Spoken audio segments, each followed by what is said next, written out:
পার্বত্য চট্টগ্রামে ১৯৯৭ সাল পর্যন্ত প্রায় ২ যুগেরও বেশি সময় ধরে চলে সশস্ত্র সংঘাত। ঘটে অনেক প্রাণহানির ঘটনা। বাধাগ্রস্ত হয় পাহাড়ের স্থিতিশীলতা ও উন্নয়ন। ১৯৯৭ সালের ২রা ডিসেম্বর সরকার ও পার্বত্য চট্টগ্রাম জনসংহতি সমিতির মধ্যে স্বাক্ষরিত হয় ঐতিহাসিক পার্বত্য চট্টগ্রাম শান্তি চুক্তি। এর মধ্যে দিয়ে সেই সংঘাতমুখর পরিস্থিতির অবসান ঘটে।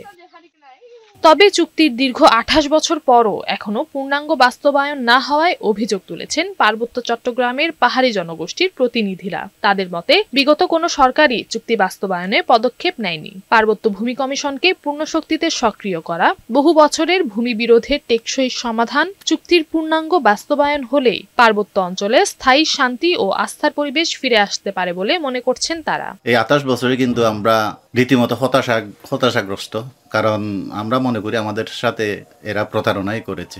সরকার যদি সদিচ্ছা থাকে তাহলে কিন্তু এগুলা করা সম্ভব। এদিকে আঞ্চলিক বাঙালি সংগঠনের নেতাদের দাবি, চুক্তিতে বাঙালিদের অধিকার স্পষ্টভাবে উপেক্ষিত হয়েছে এবং পার্বত্য চট্টগ্রাম জনসংহতি সমিতি চুক্তির একাধিক শর্ত লঙ্ঘন করেছে।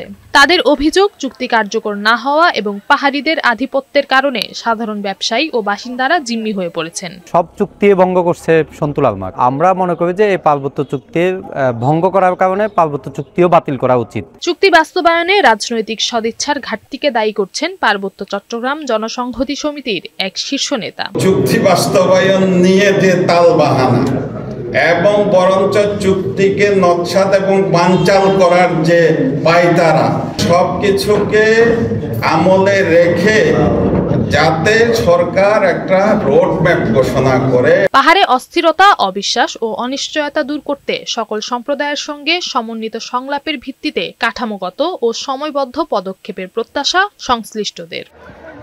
নওশীন জান্নাত, বৈশাখী সংবাদ।